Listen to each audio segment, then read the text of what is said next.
Hello, it's now time for business, and you're welcome. Chief Financial Officers, CFOs, have reiterated fears that Ghana's upcoming general elections might worsen woes of the Ghana cedi, according to a survey conducted on the CFOs by Deloitte, an international auditing firm. Aside other external factors, investors are also worried the currency might lose its stability this election year. Sheila Tamaklo has more in this report.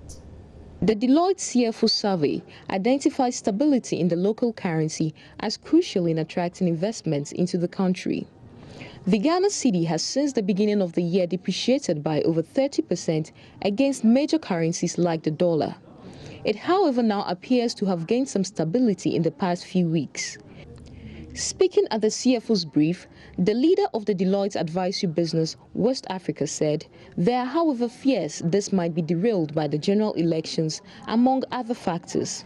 Yes, so in terms of the cedi stability, I mean, obviously there are many factors that would impact that. There would be internal factors, but then there would also be external factors. I mean, some of the external factors is that Yellen in the US, by way of example, has been quite dovish on interest rates there, which has dampened the dollar, and that has masked perhaps some of the volatility that you might otherwise have expected here. The oil price has obviously impacted West Africa in particular, and so all of those factors will impact.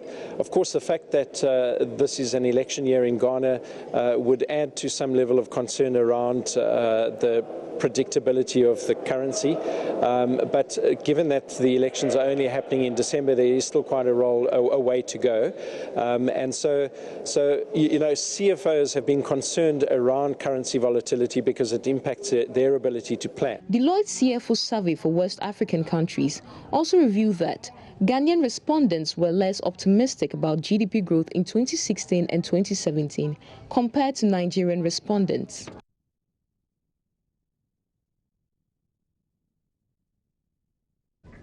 Now, some private pharmacy operators are calling for a reduction in importation charges on diabetes drugs. They also want government to subsidize diabetes medications, as Ghana joined the rest of the world to mark Health Day yesterday under the theme Beat Diabetes. According to the 2015 report of the International Diabetes Federation, 450,000 Ghanaians are living with diabetes. The operators of pharmacy shops Joy Business Engaged said, even though some of the drugs are in the list of the National Health Insurance Scheme, majority are not, and therefore remain expensive because of the cost of importation. Speaking to Joy Business, they explained government's need to intervene in bringing down the cost of drugs because of the increasing demand by persons living with diabetes. Diabetes medicine is quite on the high side. Looking at where we've come so far as a country, they don't really have any subsidies on their medicines. And for instance, somebody on insulin, the insulins are quite on the high side, which I think if something should be done. And somebody who's on insulin usually is very, very, very critical. So I think it will benefit diabetic patients if their medicines are really subsidized. Okay, so you're calling for government to subsidize diabetic medications? You see, most of the diabetic medicines, most of them are imported. So and what the government can do is to, you know, levies on those products and give probably tax breaks to local manufacturers that manufacture diabetic medicines. I also want to find out from you the cost. Do you know how much it costs and whether or not you've seen some reduction in price or there's an increase? For instance, we cite that one for the insulins. A month's supply will cost 350, and you just look around how many of us make that much to afford 350 worth of just one of your medications for a month. How much do you earn? And the rest, and what will be left for the rest of the family? How often do you find people coming here with prescriptions on diabetes?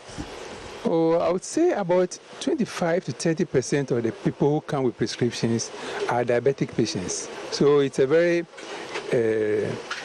let's say, It's very significant, very, very. Because if you take for every 4 people coming here, 1 of them are diabetic, it's very, very significant. And others too may not be aware that they have the sickness. So it means it might be more than the 25% that we catch here.